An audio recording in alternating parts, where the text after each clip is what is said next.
Hey y'all, welcome back to another episode of Harrison Talks Pod, episode 64. Hope you're doing well and hope that you've been enjoying these playoffs.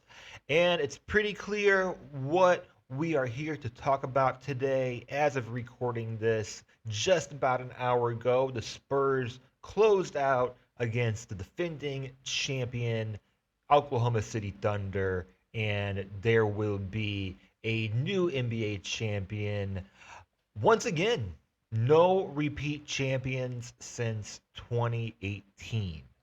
So, a lot to talk about today. Talk about game 7 and this series, and then we'll do a preview of the NBA Finals, which is a rematch of 1999, which is it's quite interesting. It's a rematch of a lockout year and the first of 5 championships for the Spurs in 15 seasons. So, a lot of context, and we'll start with that because I just have so much on my mind. I took notes for this, but just the historical part of it. So, very, very entertaining series overall. The Spurs were the better team in these 7 games, and I can clearly see that because of tonight, but also on games where the Thunder offense just was not that good. This was a good game going into and for most of the fourth quarter. And for other games in this series, the Thunder just fell flat. And it was due to the Spurs' ridiculous elite defense. Very, very entertaining series overall. I don't think you can find a higher level of basketball at this point. Because SGA in game 7 had a very nice night, but the buckets certainly weren't easy. And it was just felt like playoff basketball. Every possession, and especially every missed or lost possession, felt very important.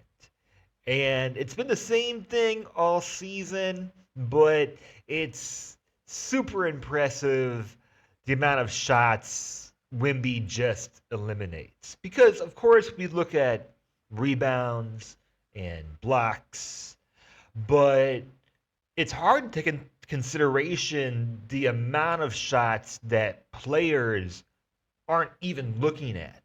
Cason Wallace had a much nicer night tonight. But I can remember in game 6, I think it was like the fourth quarter, Cason Wallace playing a 2-man game with Chet Holmgren, and Wemby's on the floor, and Cason Wallace against maybe any other team would have an easy drive and layup to the basket, but he's turning back to the basket, not even looking to score because he knows he can't shoot it over Wemby, who's helping there. Just one of many examples. And in that play, they did get an easy basket off They did get a difficult basket from Chet Holmgren. And just, yeah, a lot of difficult buckets. I think these are clearly the 2 best teams right now. But we'll preview the finals because we got to be fair to the New York Knicks, who we've talked about their historic contexts, 11 in a row leading up to now. And the East and West, we won't have time to talk about all the differences there. Let's talk more about Wemby. Of course, Western Conference Finals MVP, the youngest to do it, for whatever that means. But I think it will mean that he might be the youngest to do it for a while. It's a very new award, but I could see him winning it again in the future, but who would be the next person younger, 22, 21, that would get it next? Perhaps someone not in the league yet, right? Reaching the finals at 22, there's a couple of comparisons. Well, there's a lot of comparisons that you'll see online, but 22 in particular, well, LeBron played the Spurs and was swept against the Spurs in 2007. The bigger story of that is the double overtime Game 5 Eastern Conference Finals game against the Pistons, where LeBron scores 48. There's some nickname for that game. I don't know. The Hot 48. I don't know what it is. But I go back to it, I think, every year. To me, I have to make a list, but I'm sure it's still in my top 5 all-time LeBron games, even at that age. Was swept in the finals. That's a very different Cavaliers team when you look back at it. Shaq for the Magic at 23. It's a big comparison, right? Very different centers. Giannis at 26. Jokic at 28. Curry at 27. And Duncan did, in 1999, win the title at 22 years old. Wait, was it? Is that right? Correct me if I'm not. Anyways, Duncan won a title at 22 and had a much different sort of team. Had stars, superstar players alongside him during that time as well. Same thing with Kobe, right? Same thing when you're looking at Kobe playing with Shaq in the finals as well. So, historically, he is extremely young to be the clear superstar, usual number one option. And when you put it in the context of he's doing it alongside a rookie and multiple rookie players, someone who is only in year 2, and also has a couple of veterans that have, with finals experience as well. But also, do we still call him a rookie head coach? We do, right? Horrible, horrible research from me. But anyways, let's talk a bit about Game 7. For the Spurs, they had 7 players in double figures tonight compared to the Thunder, who only had 4.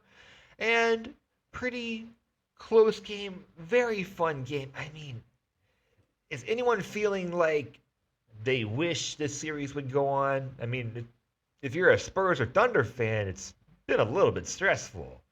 And there have been some not so good parts about this series, but we won't talk about any of the narratives, the bad narratives, drama, officiating, any of that. But Spurs did lead a bit after first quarter and halftime going into the fourth. So the Thunder spent most of the night behind, but Spurs' biggest lead was 14, but at one point in the fourth quarter, right, headed down to just 3 points. So playing catch up, but very close to. I mean, had a couple of possessions where Thunder could have pulled ahead at some point. 3-point differential, Spurs 17 of 40 from 3, Thunder 12 of 35. Offensive boards have made a lot of these games, and outside of this series, same thing. 25 overall tonight. 15 for Spurs, 10 for Thunder. And even though Thunder were behind, there were some big offensive rebounds in the third quarter that got them close, I think. So Spurs just created more opportunities overall, and clearly this game was representative of how this series has gone. Even from coming back, them winning game one and then losing two in a row to be down 2-1. It's been very back and forth series.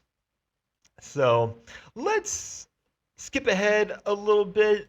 Wembanyama, of course, Finals Western Conference Finals MVP, 22 points tonight, 7 rebounds, only shot 5 threes, so that's good. I'm happy about that. 3 of 5 from 3. Hey, if he makes 3, I think he can shoot like 7 of them, right? But that's a good example of a Wemby game that I enjoy watching, and certainly is setting up his teammates very nicely. I think that's one of the biggest parts of his game that we're going to see progress. And man, watch out! Just not only is he going to most likely have young teammates that are going to grow with him, and some of them be potential all-stars in the future, but I really think that his IQ and then his just some of the kickouts he was making tonight, it's very very impressive for 22 years old, right? Among being however tall he is. For the series, averaged 27.3 points per game, 10.9 rebounds. He did shoot 40% from 3 in this series, 2.7 blocks. Steph Castle tonight had 16 points, 6 rebounds, 6 assists. For the series, averaged 18 points and 7.6 assists. He was huge for them in this series, and might just be another cornerstone for the Spurs. And that's just bigger picture for us. More big picture. Playmaking gross, more rim pressure, more activity on defense. Just overall very positive. Some bad turnovers, but that's to be expected. And from the amount of production, I think that is perfectly fine. Dylan Harper, nice night again tonight. Almost right at his average, 12 points, 7 rebounds. For the series, averaged 12 points per game, 5.7 rebounds, and 3.3 assists. And very impressive, plus 7.6, plus minus, and it's the only time I bring up plus minus for this whole episode. Big things, right? I mean, looking past, we opened the episode talking about all the narratives surrounding Victor Wembanyama being in the finals, being 22 years old. And, I mean, worst case scenario, they lose in the finals. Worst case scenario, they get blown out in the finals. I don't think that's going to happen. Let's say it happens, right? They still made the finals at this age. And actually, let's move ahead. I'll circle back to this. De'Aaron Fox, nice night for him tonight. 15 points, 5 assists, 3 steals. For the series, averaged 6.2 assists. So definitely upped his production in this series. And overall, we'll see where Fox is next year, but certainly adds pace. And I wonder just,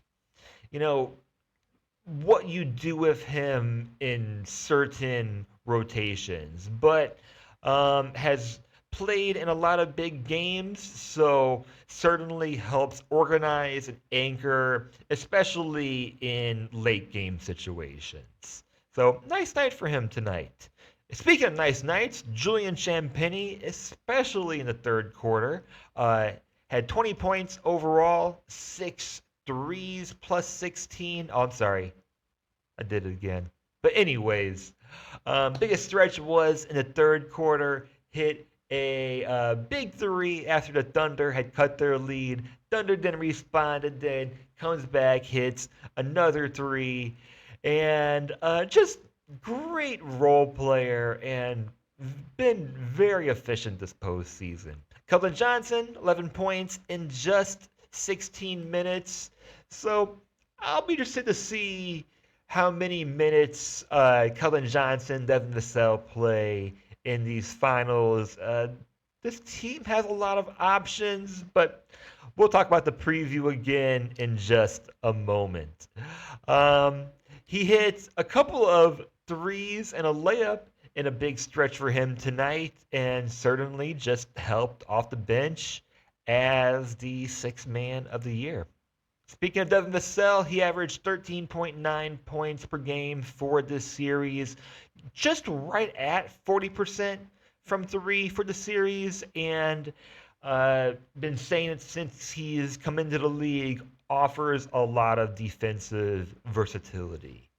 Been thinking a lot about Keldon Johnson and Devin Vassell because I wrote about them a good bit back in like 2022, 2023. It's like I don't think it's the future, but I like it, And Devin Vassell on defense, that's super fun to watch, and it's crazy that they've been able to develop and retain both of those players for this run. So, wow. All right. So, what happened to OKC? SGA had 35 points, 9 assists tonight.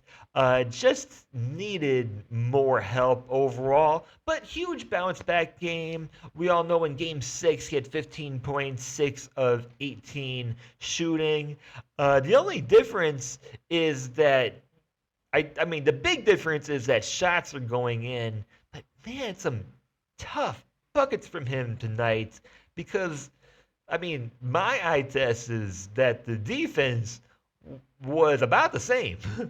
So tough buckets from him. Chet Holmgren, 4 points tonight. Only 2 field goal attempts, correct? None in the fourth quarter. For the series was 10.7 points per game. So what else can we say? What else can we say? Needed him to be that second or third option next to SGA, and it wasn't there for this series. And certainly had difficulty in these rotations, or he just didn't want to shoot the ball apparently in this game. Doesn't need 25 points from him, I don't think. Doesn't need maybe 20 points on some nights. The Thunder are a very, very deep team.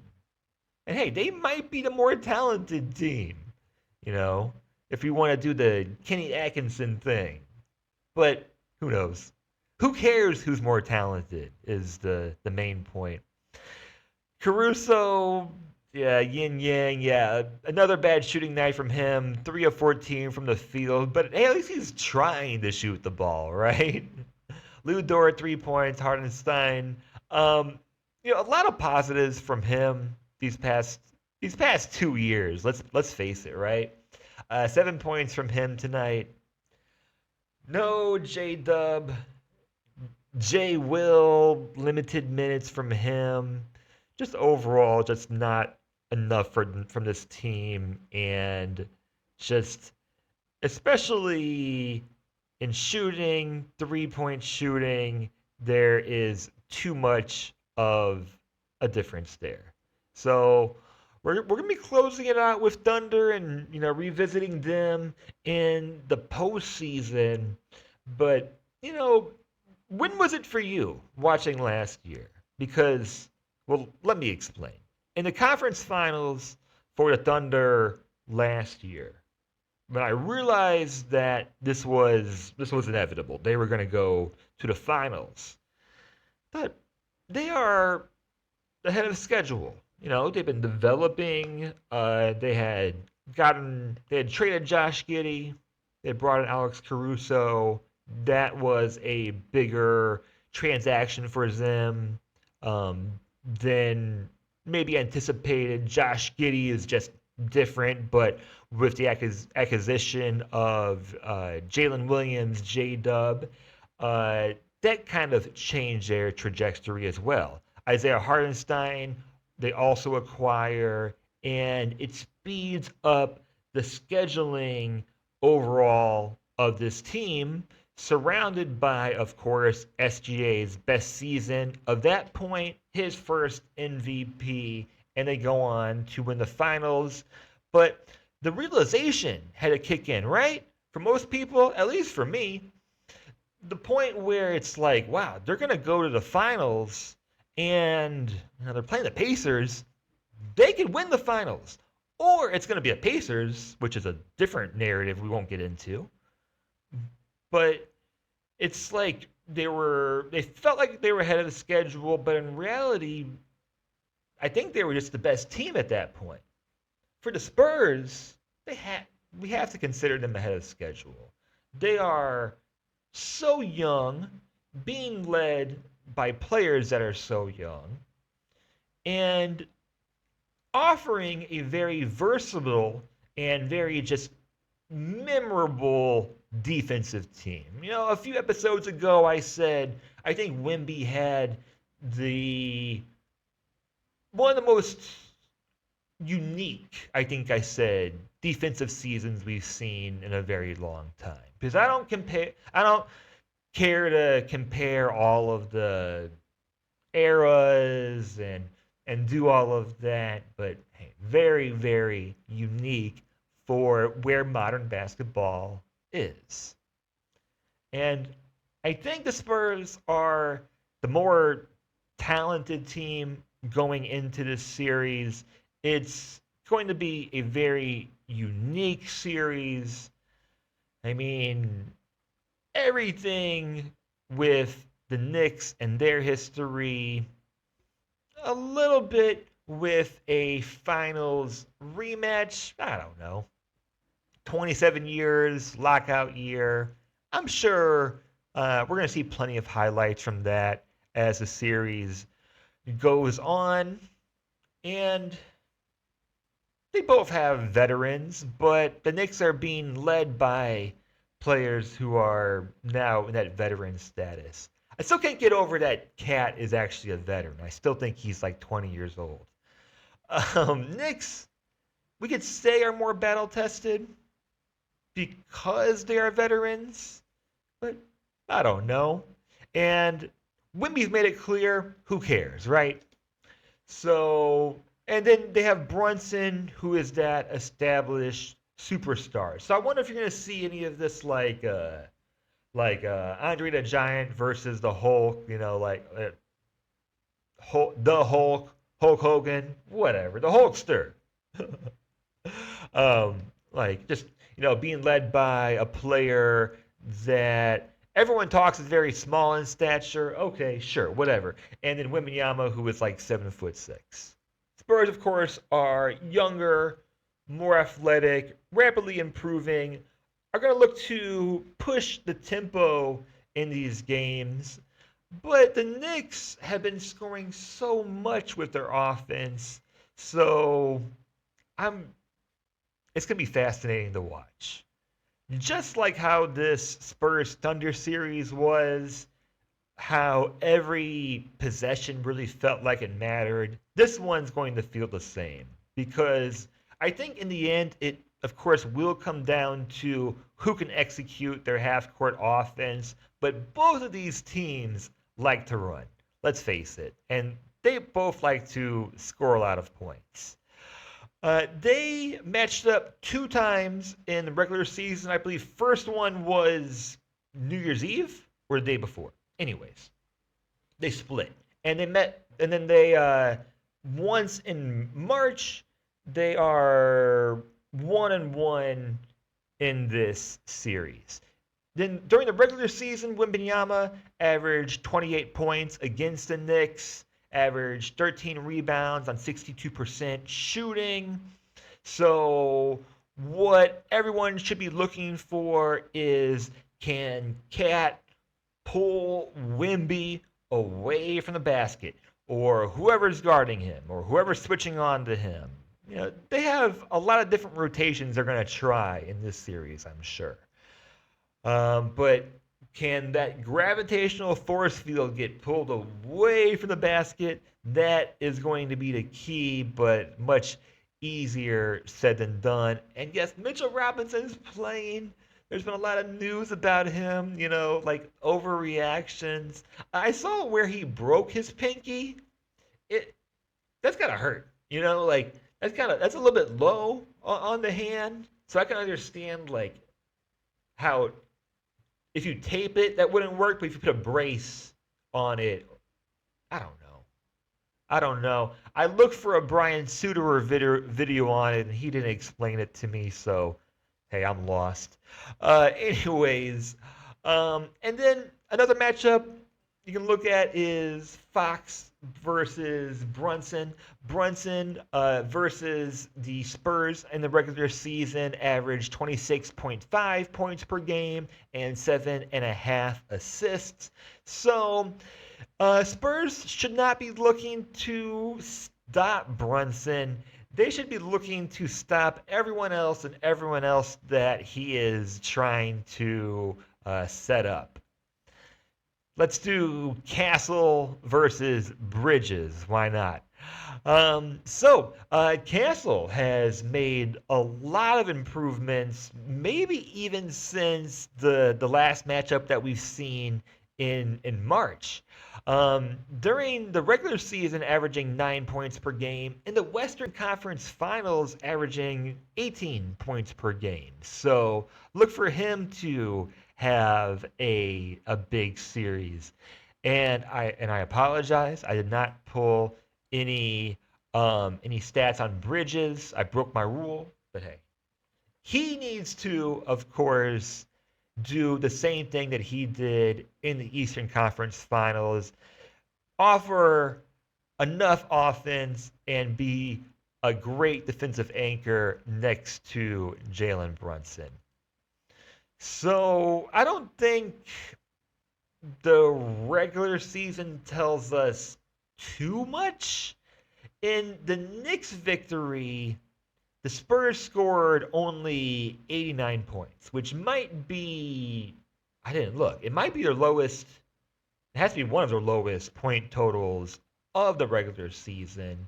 But then in the next game, when the Spurs won, the Spurs scored 134 points on 11 turnovers. So, like, we went over the averages between the two games, but when you look at December and March, and then where both of these teams are now, it's hard to compare. So, a lot of finals questions. Can the Knicks finish consistently enough around Victor Wembanyama? Can the Spurs handle the physicality of New York? It's going to be a very physical and fast series, but there are a lot more days, quite a few more days off between these games. So I think that's going to make a big difference too. But neither of them are necessarily old, so I think they're both ready to go. The New York Knicks especially have had a lot of days off since the first round pretty much. So I don't think there's any advantage there. So last part that I'll say, my prediction going into the season were Knicks versus the Thunder. And I did think the Thunder were the best team just overall in the league, especially in Western Conference as well. Although the Western Conference had perhaps the three best teams in the entire league for the regular season. For the Knicks, I chose them because I said this has to be the year for them.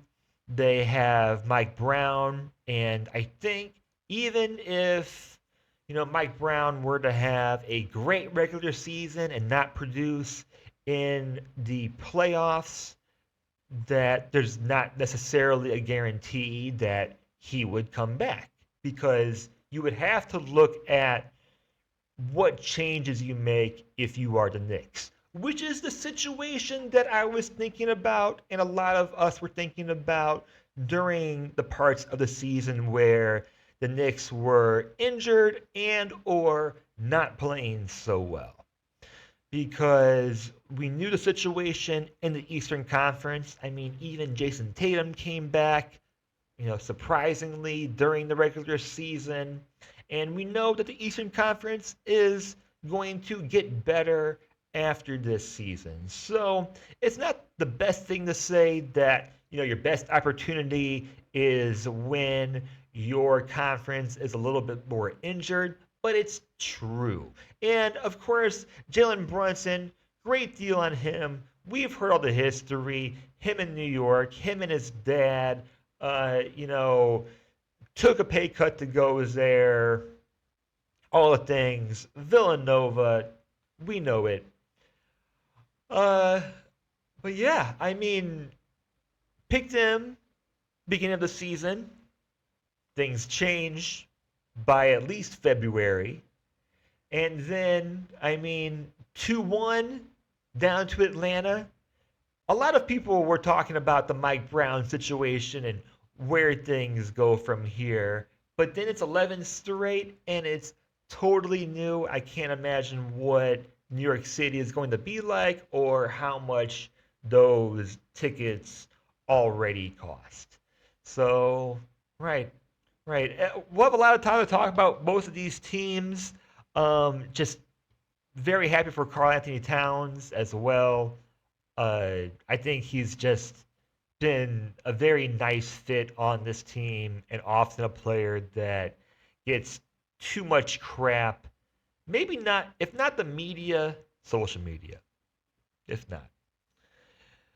And I picked Thunder going into the playoffs against the Pistons. Pistons, of course, did not produce, losing to the Cavaliers. I think even if they were to make the Eastern Conference Finals and lose, maybe it would have been a different conversation. But just the two series that they had were just rough.